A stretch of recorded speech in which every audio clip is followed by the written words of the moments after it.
Hello,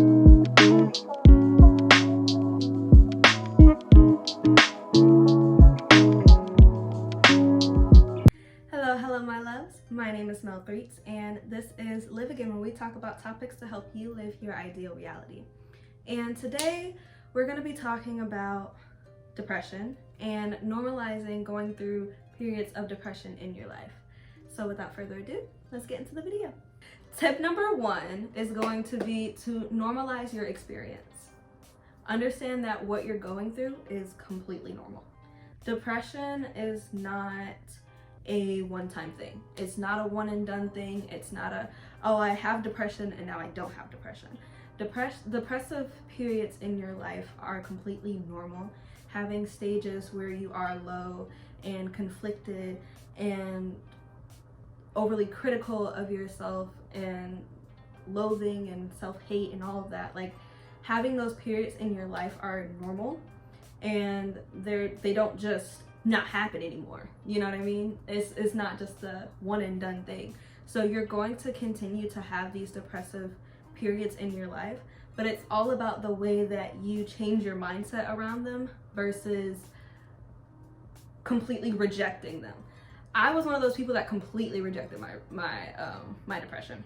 I am a very optimistic person, and I'm a very fix-it Felix type of person. What I mean by that is, if you haven't seen the movie Wreck-It Ralph, first off, go watch it. And then second off, basically there's a guy named Fix-It Felix and Wreck-It Ralph. Wreck-It Ralph pretty much destroys everything. That would be depression in this sense, right? And Fix-It Felix, he would go and fix everything that Wreck-It Ralph destroys, pretty much. And I would try my best to be Fix-It Felix, and while Wreck-It Ralph was doing its thing, and understanding that I'm not Fix-It Felix, or I can't always be Fix-It Felix, and optimism is not the only way to solve your problems. It definitely helps, but it doesn't completely resolve them. And understanding that you don't have to push away this side of yourself. Like, you being depressed, you being in a low moment in your life, even if you're not depressed, just even if you're struggling with something mentally, physically, emotionally, understanding those things are completely normal and they make you human. And rejecting them only makes them worse. Like, haven't you noticed that when you reject or refuse to feel the negative feeling that you're feeling, that it comes up more? Yeah, that's why. Because you're constantly, it's like your optimism and your depression are battling itself, and you're just going to continue to feel stuck.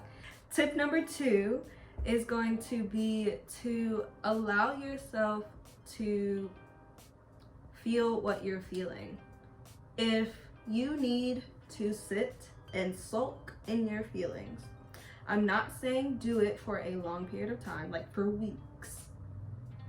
But if you're sad, let yourself be sad. Like, it's back to the whole rejection thing. Like, you can't keep pushing against the feeling of what you're feeling. Like, you're human. And with you being human, you're gonna feel emotions that are sometimes uncomfortable. You refusing to feel those feelings only makes it harder on you. It makes it so much harder for you, and it doesn't help you in any way, shape, form, or fashion. So, yeah, stop rejecting that feeling. Feel exactly what you're feeling, and acknowledge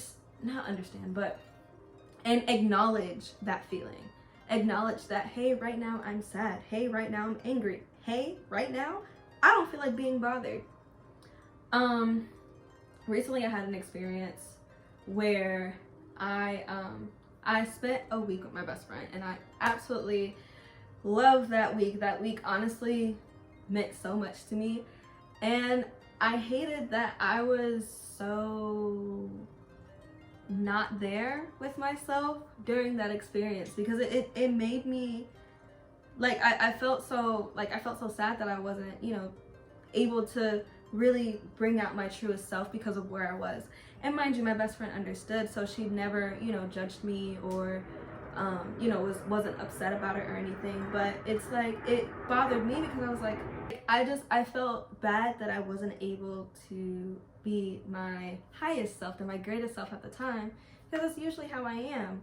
And I don't get to see her often, and it was just like I couldn't be there for her in my fullest extent, and I let that guilt eat me up. And when I finally, even along with her reassurance, that helped me, but when I finally let go and said, this is just a period of my life that I'm going through at the moment, it's like not being able to show up as the person that you want to be at the time is completely okay. But understanding, which leads me in, but this next tip is definitely gonna also help with this process. And step number 3 is to understand what you're feeling. There's a difference between feeling what you're feeling and understanding what you're feeling, like actually knowing what it is that you're feeling. I'm not saying figure out why you're depressed. Sometimes we're depressed for absolutely no reason. I had a reason, but sometimes depression just happens out of nowhere. We just have low moments in our life. And understanding means recognizing what feelings you're feeling and acknowledging it and moving with it, if that makes sense. So for example, right, let's say I'm angry. I know that I'm angry. I acknowledge the fact that I am angry. I am angry, right? Moving with your anger is not, okay, I'm angry, I'm gonna lash out at everyone. It's feeling angry, acknowledging that you're angry, and allowing yourself to sit and release at the same time. The ways that help me do this is crying or journaling or even just talking things out with someone. Any way that you can find that you can release, even if you just need to scream. Like, that is you showing compassion to the feeling that you're feeling versus you rejecting the feeling and just being like, oh no, I shouldn't be angry, I should be happy. Like, realistically, you're not happy, you're angry. So feel that anger and allow it to flow through you and exit you at the same time. Now, this is a process. It helps in a lot of moments. Sometimes things happen. It's not gonna always be an easy road of that simple. You're not gonna always go into Buddha mode and just be able to release, because sometimes it's just there and it's gonna come out. But whatever way you need to let it out, let out the emotion that you're feeling, whether that's crying, journaling, talking to someone in a healthy way. Now, lashing out at someone, harming yourself, any of those things, please don't do. And if you're thinking of harming yourself or someone else, please don't do that, and please contact the hotline as soon as possible. But back to the video. But step number 3, or going back into step number 3, understanding your feeling and moving with it and embracing it in a sense. And embracing it doesn't mean, again, accepting it and then feeling it to its full extent, but it's acknowledging it and moving with it and understanding, hey, I'm feeling this feeling right now. It's normal for me to feel this feeling right now. So I'm gonna sit in this feeling as long as I need to until I'm finally able to release it. And when you're able to release it, that's when the moment comes, and after the woosah moment comes step number 4. I won't say after, but step number 4 is also something that has been in the works for me, and that is understanding your coping skills / mechanisms / strategies. I had to understand that coping skills change. What may have helped me in the past doesn't necessarily help me now, and same thing goes for you. Like, the coping skills that used to just do it for me, if I cried it out, journaled, and meditated, spent some time by myself, use the day to just rejuvenate, I was good, I was fine, I was dandy. That doesn't help me much a lot nowadays, at least not in that order. For me, things that help me is definitely having alone time, talking things out more. Back then, or back when I was going through the other thing or different things that I was going through now, I didn't talk as much, so spending more time with myself helped. But now that I am very vocal and I have a support system to talk to, it definitely helps me a lot more being able to vocalize those things freely without restriction. Journaling still helps to an extent. I don't always feel like journaling, or I don't always feel called to journal. Sometimes I do video diaries, sometimes I do, I might go out in nature and go for walks. Sometimes retail therapy helps me. Sometimes treating myself helps me feel some sort of better, even if it's just in the moment. Planning helps me, having clarity in where it is that I want to be in life, which is step number 5, but we're gonna get there. Stuff like that is understanding what new coping mechanisms help me, and I am still open to finding more coping mechanisms or coping strategies that will help me, and different ones that I can incorporate into my life. And yeah, but understanding what it is that helps you feel better, even if it's, and understanding the difference between short-term happiness and long-term, and what'll help you now and what'll help you in the future. Because stuff like retail therapy for me, right? That's a instant gratification thing for me, you know? But that's not gonna be a gratification thing for me long down the line, unless it's something I invested in, like my business or something like that. Like, oh my God, I'm not gonna regret that purchase.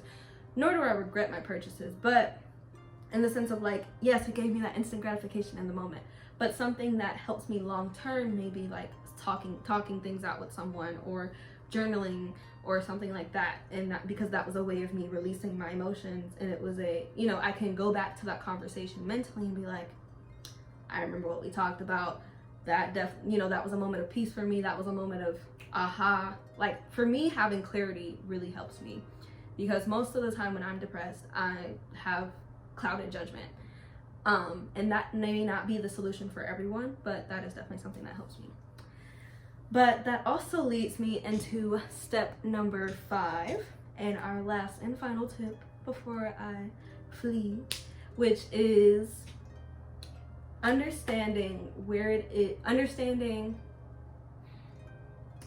which is having clarity and understanding where it is you want to be in life. Most of the time, and I say most of the time, we're depressed because our life isn't in the way, or isn't going the way that we would like it to. And sometimes it's very hard to accept that. I know for me, I was definitely going through a period of, I was feeling really stuck. It's interesting because I manifested all of the things that I have in my life right now. I wanted a good paying job, I wanted to get my license, get a car, this, that, and the third. And I have all of those things now. And now for me, it's, I've learned that I need to slow down, in a sense, and really go back to my roots of what truly makes me happy. Because money isn't it. Like, money is not the thing that makes me happy. Being creative, going into my creative fruits, having and talking about these mental health topics, and helping people, and sharing my experiences and helping people through those experiences, writing, painting, drawing, those are my passions. Like graphic design, branding, marketing. I absolutely live for that stuff. Like, I was helping a client the other day with some of their business stuff, and I felt myself light up. Like, it was just an instant, oh, this, then the third, da da da da da da da da, and it was just, it brought back like that childlike self that really loved the creative process, and helping people with their creative process. And even with me, you know, like I said, my best friend came over, and of course we updated each other on life, and even just us giving each other advice, vice versa, like, it it was that spark again. It was that that's it. That's that feeling. And having clarity of where it is, like understanding now that that's where I want to be, but also understanding that me trying to rush and get there isn't going to help me get there. I put a lot of pressure on myself with these videos, with staying consistent and stuff like that, because I want to be the best at what I do. I'm an overachiever. And everything that I do, I want to be the best at it. Including even my job. Like, I put a lot of pressure and I end up, but the problem with that is I end up burning myself out super quickly. And I find that a lot of people do that. They'll go really hard at the beginning of the year and they're just like, yeah, go. And then by like March, April, May, June, July, like that period is just, and then like maybe like July, August, September, we start picking back up. Okay. But it's like this never ending cycle of like, I gotta get it done now. And sure, resilience can help. Being consistent can help. Just pushing through can help some people, because some people, sure, it's just laziness. But for others, it can also just be you're trying to do too much at once. You're trying to move way too fast, and allowing life to happen helps you so much more than you trying to make life happen. Allowing things to happen to you versus you forcing things into your life. Now, I'm not saying, oh, just write in your journal, trying to manifest it out. It works sometimes, but I'm not saying you're not gonna have to put in the work to get what you want. But I am saying you don't have to stress about the end goal or getting to the end goal, because the important part is what you do in between the end goal. It's how you live your life in between the end goal. And I realized I don't want to, like, I chose not to go to college. And with me choosing not to go to college, I lost a lot of that experience that people get to experience in college. Like connecting with other people my age, connecting with people in the industry that I want to be in, easier than how I connect with them now and stuff like that. And losing that experience can be very discouraging. Definitely a process for me not having that experience, but I also know that this was A, the choice that I made, and B, the journey for me, right? And so now it's about understanding, okay, just because I didn't go to college does not mean I have to have my life figured out by 20. You know what I mean? Like, it's okay for me to still explore. And that's a bias on my end, because I have no idea what it's like in college. Like, I know the experiences that other people tell me, but outside looking in, for me, it looks like, oh, well, they have more time to explore, but you guys even have your own struggles, you know what I mean? And so that makes things harder on you. But for me, my struggles come with, I guess, me not feeling like I can even remotely focus on what it is that I want to do. But that comes with me slowing down, taking time to really focus on what it is that I want to focus on, and allowing the process to just happen. For those of you that are in college, because I know a lot of you guys that watch my videos are, same thing goes for you guys. Like, I know that, like I said, I can only speak from the experiences that I hear from other people, but it's not easier for you guys either. Like, making money is nice. I'm not gonna lie, you know what I mean? And for you guys getting your education, it's not always easy to hold a job and get your degree and focus on getting good grades and trying to do all these internships and trying to stay involved, all while trying to keep a social life, all while trying to keep your mental self together. That's a lot. Like, that's a lot to juggle and handle and everything like that, versus I threw myself into adulthood. Like, you know what I mean? Like, it's like you guys have a different version of adulthood, and that comes with its own set of struggles. But having clarity about where it is that you want to be in life helps to alleviate even just a little bit alleviate that process just a little bit. Taking time to write down, even if it's your goals, but not even just your goals around your career. I want you to write out like goals about how you want to feel, how like today, like what would your ideal feeling be right this second? What would your ideal life look like? And not focusing on the ideal, but focusing on the feeling, like, and thinking about what brings me that feeling, like what's that thing, excuse me, that can help bring me that feeling.